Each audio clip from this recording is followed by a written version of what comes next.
더욱 근심하고 배까지 그를 전송하니라. 아멘.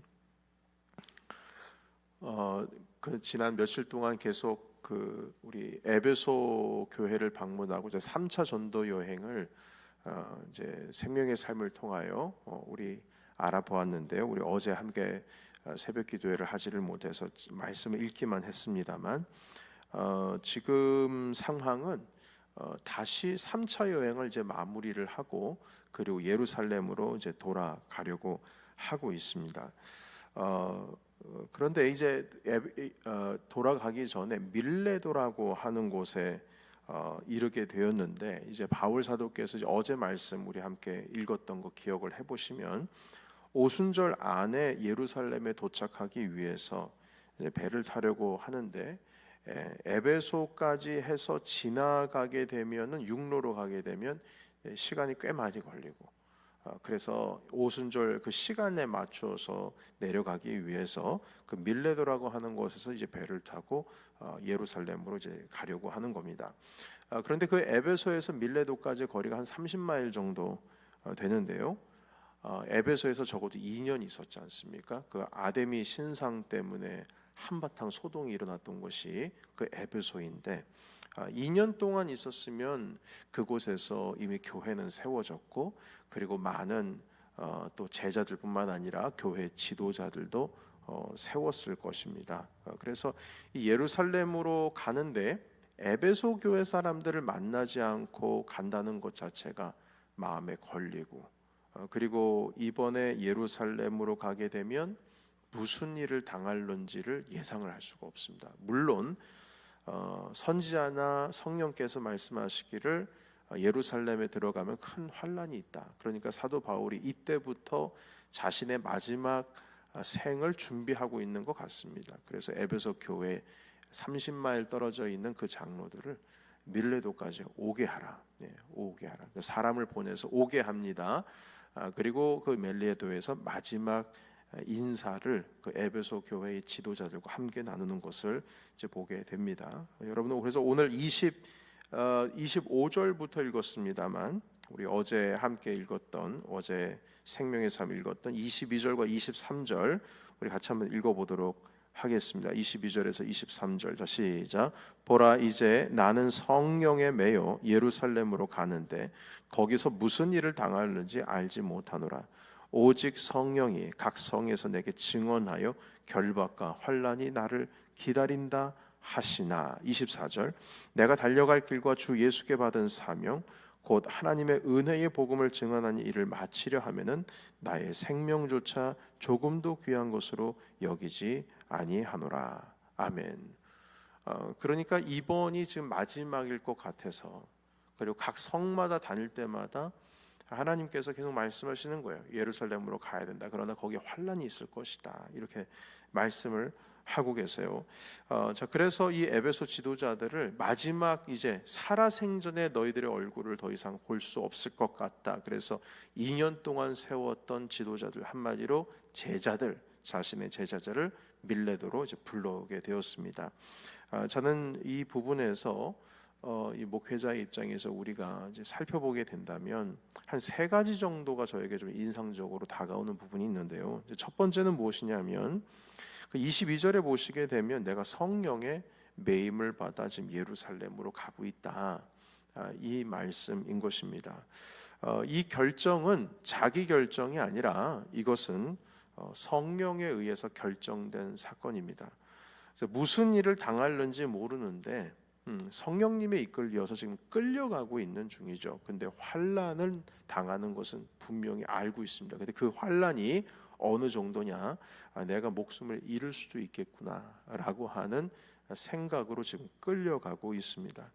여러분, 우리는 생각하기를 성령께서 우리를 이끄시는 길은 좋은 길, 편한 길, 그리고 안전한 길, 정해진 길, 이렇게 생각할 수 있을 것 같습니다. 하나님, 그래서 이렇게 기도하지 않습니까? 주님, 나를 인도해 주세요. 주님, 나와 함께 해주세요. 그러니까 우리가 주님, 성령님 나를 인도해 주세요라고 하는 기도를 할 때 내심 우리 가운데 있어서는 그러니까 기대하는 것은 어려움과 어떤 환난이나 이런 것을 벗어나서 인도해 달라고 하는 의도가 좀 거기 깔려 있습니다. 성령님 우리를 인도해 주세요라고 했을 때 평안의 길을 기대하고 기도하는 것이지 사망의 음침한 골짜기로 다닐지라도 주님 나를 인도해 주세요 이런 의미로서 하진 않지 않습니까? 여러분 기억나시는지 모르겠습니다만 그 소아시아 교회로 원래는 복음을 전하기 위해서 가려고 했던 바울 사도가 예수의 영이 가지 못하게 막고 그리고 꿈속 환상에서 마게도냐 지역에서 이리로 오라는 그 손짓에 이끌려서 이제 결국 다음날 아침에 이제 마게도냐로 반대 방향으로 틀어서 물을 건너가서 마게도냐의 첫성 빌립보에 들어가지 않습니까? 그러니까 주님께서 인도하신 거죠. 그런데 빌립보에서 일어난 것은 감옥에 갇히는 일이었어요. 귀신 들린 여자아이 귀신 한번 내쫓았다가 그 아이를 통해서 이렇게 돈을 벌고 있었던 사람의 인생을 무당처럼 이렇게 짚어주고 점쳐주고 했던 사람이 귀신이 달아가 버렸으니까 돈 벌 수가 없잖아요. 그것 때문에 바울과 함께 있었던 실라 아주 그냥 뭉뚱그려 가지고 고발을 해서 감옥에다가 넣게 됩니다. 그래서 엄청 매맞았죠. 그러니까 아니 주님께서 이끌어 주셨는데 왜 나는 매를 맞을까? 주님께서 이끌어 주셨는데 왜 나는 감옥에 갇힐까? 이런 생각을 할 수 있습니다. 그러나 주님께서 인도하시는 거 오늘도 말씀 보시게 되면 주님께서 이끌어 주시는 길 가운데 이제 환난이 있다라고 하는 것, 그러나 주님께서는 좁은 길로 우리를 인도하시는 겁니다. 그게 생명의 길이다. 이걸 우리가 감당하기 참 어렵고 이것을 있는 그대로 받아들이기가 쉽진 않지만 그래도 주님께서 인도하시는 길이 100% 모든 길이 평안한 길이 아니다. 그러면 평안한 길이 어떻게 될 수 있느냐? 이것이 좀 고차원적인 신앙으로 나아가게 되면 우리 다윗 왕이 고백했던 그 고백을 할 수가 있을 것 같습니다. 내가 사망의 음침한 골짜기를 다닐지라도 해를 두려워하지 않을 것은. 그래서 그 시편 23편의 시작이 여호와는 나의 목자시다. 내가 푸른 초장에 누임을 받는다. 세상 편한 그 평화로움을 말씀하고 있지 않습니까? 결국 환경에 의해서 우리가 평안한 것이 아니라 우리와 함께하고 계시는 성령님 그리고 예수 그리스도로 인하여서 평안한 겁니다. 그래서 사도 바울께서도 환난이 기다리고 있지만 그럼에도 불구하고 나에게 주님께서 말씀해 주신 사명 따라서 지금 가고 있다는 것을 보게 됩니다. 한 가지 더 우리가 새삼스럽게 알아야 될 것은 예수님께서도 성령에 이끌려서 마귀의 시험을 받기 위해서 광야로 가셨다라고 하는 것을 우리가 또한 기억합니다. 그러니까 그리스도께서도 성령에 이끌려 시험 받으러 가셨다. 그래서 이것을 보게 되면 하나님이 나를 인도하신다, 성령님이 나를 인도하신다라고 하는 기도에는 그 기도에 합당한 우리의 믿음과 그리고 우리의 이 마음 가운데 그 정도 감당할 수 있는 신앙의 수준, 이 믿음의 수준, 그것이 필요하다는 겁니다. 그래서 주님의 인도하심을 받는 사람은요, 그러니까 준비된 사람이 주님의 인도하심을 받는 거예요. 성령께서 인도하고 가실 때에 그 정도 준비되신 분, 순종도 준비돼야 되죠. 믿음도 준비돼야 되죠. 그리고 주님께서 어려운 길로 이끌어 가실 때 주님이 나와 함께 하시기 때문에 내가 평안하다라고 고백할 수 있는 그 정도의 하나님을 신뢰하는 그 믿음이 있어야 된다는 겁니다. 그래서 이 첫 번째가 좀 인상적으로 다가오고요. 두 번째는 무엇이냐면 여러분 여기서 반복되는 그 표현 중에 꺼리낌이 없다라는 표현이 등장을 합니다. 여러분 27절의 말씀 보시겠습니까? 27절에 같이 읽겠습니다. 자, 시작. 이는 내가 꺼리지 않고 하나님의 뜻을 다 여러분에게 전하였습니다. 아멘. 거리낌이 없다. 꺼리지 않고. 이런 표현이 여기만 있는 것이 아니고 20절에도 있습니다. 20절 우리 어제 살펴봤던 구절인데 같이 읽겠습니다. 시작. 유익한 것은 무엇이든지 공중 앞에서 각 집에서나 거리낌 없이 여러분들에게 전하여 가르치고. 아멘. 꺼림이 없었다. 거리낌이 없었다. 이런 표현이 지금 등장을 하게 되는데 이것은 이제 주저함이 없다 이런 의미가 담겨 있습니다. 주저함이 없다. 주저함이 없다. 그런데 주저함이 없이 도대체 뭘 전했느냐라고 했을 때 여러분 21절에 한번 보시겠습니까? 20절에 거리낌 없이 여러분들에게 전하여 가르쳤는데 21절에 거리낌 없이 뭘 가르쳤느냐? 우리 같이 읽겠습니다. 21절. 자, 시작. 유대인과 헬라인들에게 하나님께 대한 회개와 우리 주 예수 그리스도께 대한 믿음을 증언한 것이라. 아멘. 그러니까 이 간단하게 말하자면 하나님에 대한 회개 그리고 예수님께 대한 믿음을 꺼리끼지 않고 그것을 전했다라고 말씀을 하고 있어요. 여러분 이걸 주저함 없이 가르쳤는데 믿음이라고 하는 것을 주저함 없이 가르쳤다라고 하는 것은 조금 이해가 됩니다만 여러분 이 회개라고 하는 것을 주저함 없이 말했다라고 하는 것이 조금 인상적인 겁니다. 여러분 우리는 이 회개라고 하는 것에 당연히 회개에 대해서 가르쳐야 되죠 말하겠지만 여러분 사실 회개라고 하는 것은 전제된 게 있습니다. 그 전제된 것은 뭐냐면 나는 죄인이라는 거예요. 나는 죄인이다. 여러분 우리 안에 나는 죄인이다라고 하는 것이 피상적인 어떤 그냥 종교적인 언어로 다가오는 것이 아니라 내 뼈를 울리고 내 살집을 찢는 그러한 나는 죄인입니다. 이렇게 느끼려면 내 안에 들어온 게 드러나야 돼요. 내 안에 드러나야 된다는 겁니다. 누군가가 당신 안에 있는 죄를 이렇게 끄집어내서 보여주고 너 죄인이야 봐봐 너 잘못했잖아 이렇게 되게 되면은요 인간이라고 하는 존재는 아이고 잘못했습니다 이게 아니고요 아우 내가 부족했습니다 이게 아니라 뭐야 일단 마음의 기분이 상당히 안 좋아요. 안 그렇습니까 여러분? 때로는 그것이 나에게 상처가 되기도 합니다. 그리고 당신은 죄인입니다. 당신은 이런 죄를 졌습니다. 라고 했을 때에 그게 뭐 하나님께서 직접 나에게 눈을 열어서 보여주시게 되면 지난번에 김충근 교수가 간 경화 걸려가지고 뭐 베어 마운틴에서 뒹굴르면서 주님 앞에 회개 기도했다라고 하는 말씀을 제가 말씀 전달을 해드린 적은 있습니다만 그렇게 뒹굴 수 있겠지만 이게 사람의 입을 통해서 제3자 입을 통해서 당신의 죄는 이겁니다 하면은요 상당히 마음에 상처가 되고 기분이 나쁘고 오히려 죄를 회개하려고 하는 마음보다 부딪히려고 하는 마음이 더 앞설 겁니다.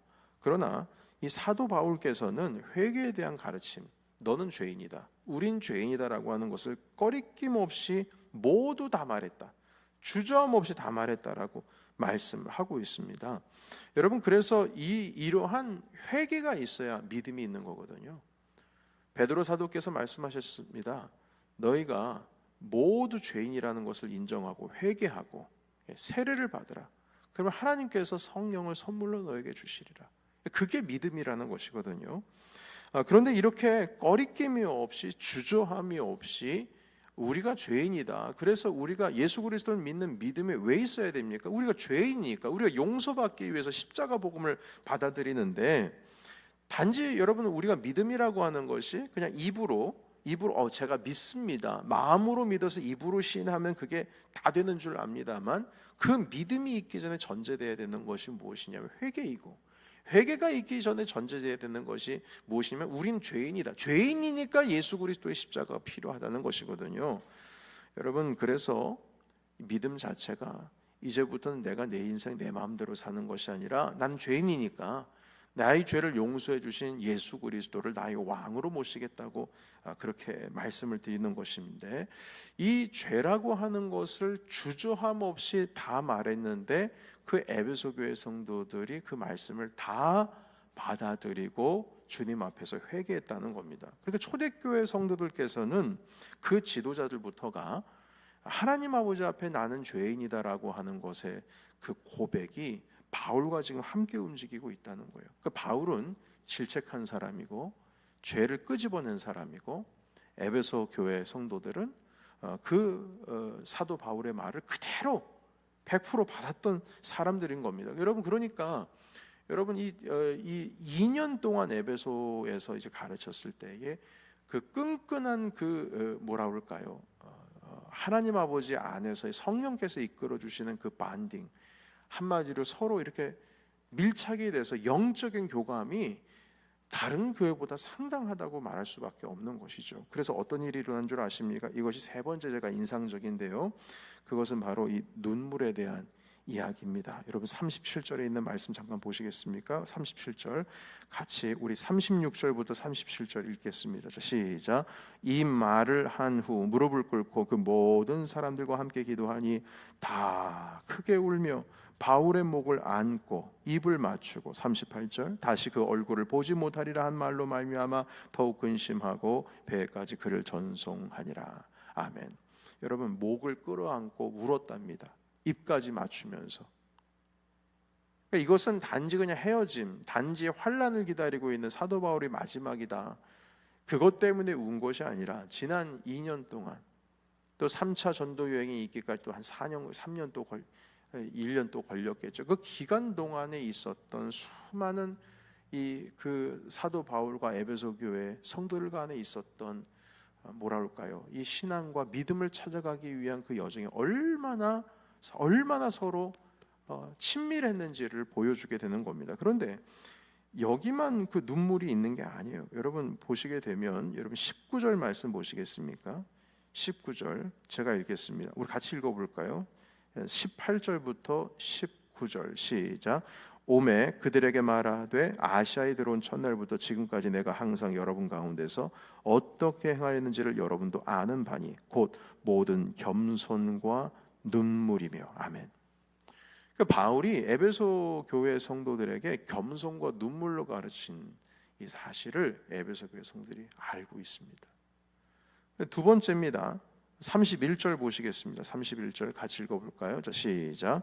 그러므로 여러분이 일깨어 내가 3년이나 밤낮 쉬지 말고 눈물로 각 사람을 훈계하던 것을 기억하라. 아멘. 그러니까 눈물로 사람들을 훈계한 것을. 그러니까 죄가 없다, 나는 괜찮다라고 하는 사람에게 아니다, 너는 죄인이다, 훈계했던 것을 기억하라. 그래서 눈물로써 사도 바울도 눈물로 가르치고 그것에 대해서 37절에 에베소 교회에 있었던 지도자들께서 눈물로 화답을 하는 겁니다. 여러분 그래서 이 세 번째 인상적인 표현 바로 눈물이라고 하는 표현. 여러분 이 눈물 하나만으로 이 바울 사도께서 참된 영적인 지도자이고 이 눈물 때문에 또한 이 목회자가 양육을 했던 교인들도 그 제자들도 그 교회 지도자들도 참된 양이 되었다, 이렇게 말씀을 할 수가 있겠습니다. 여러분 양들을 위해서 눈물을 흘리는 목자가 참된 목자고 그 가르침을 받는 가운데 눈물로서 목회자를 사랑하는 마음을 표현하는 그 양들도 참된 양 아니겠습니까? 그래서 오늘날 이런 목회자들이 우리 가운데에 참 흔해면 좋겠고, 그리고 우리 교회 가운데 있어서도 이러한 성도들과 이러한 양떼들이 참 흔했으면 좋겠습니다. 그럴 때에 하나님의 나라가 바로 이곳 가운데에 든든히 세워지는 것이 아닐까. 바로 이러한 관계가 하나님께서 꿈꾸시는 하나님의 나라가 아닌가. 다시 한번 이 말씀을 통해서 우리가 생각할 수가 있겠습니다. 여러분 그래서 우리가 하나님의 나라를 만들어가는 가운데에 이 세 가지의 제가 인상 깊게 다가왔던 이 부분들을 생각하시면서 우리 교회에 이 세 가지가 있었으면 좋겠습니다. 정리합니다. 첫 번째는 무엇이냐면 하나님과의 관계에 있어서 하나님께서 이끌어 주시는, 성령께서 이끌어 주시는 그 길이 좁은 길이라고 할지라도 순종하면서 따라갈 수 있는 성도, 그리고 그런 교회. 두 번째는 목회자의 관계 속에서 말씀을 나누는 가운데에 회개라고 하는 죄에 대해서 목회자도 거리낌이 없이 말하고 성도들도 말씀을 듣는 가운데 죄에 대해서 말씀하실 때에 거리낌 없이 그 죄에 대해서 받아들일 수 있는 성도, 그리고 그 교회, 이런 관계가 되면 좋겠습니다. 마지막으로 서로 눈물로 중보하고 사랑할 수 있는 관계, 바로 성령의 이끌리심, 그리고 죄에 대해서 서로에 대해서 말을 할 때에 그것이 정죄가 아니라 정말 하나님 아버지의 사랑 안에서 회복을 위해서 얘기할 때 그것을 서로 받아들일 수 있는 그러한 영적인 반딩, 친밀함, 그리고 눈물로서 중보할 수 있는 그런 영적인 관계, 이 세 가지가 우리 넘치는 교회, 그리고 우리 성도님들, 그리고 저와 여러분들의 관계 속에서 충만히 이루어지셔서 우리 하나님의 나라가 이곳 가운데 임하시기를 예수의 이름으로 축복합니다.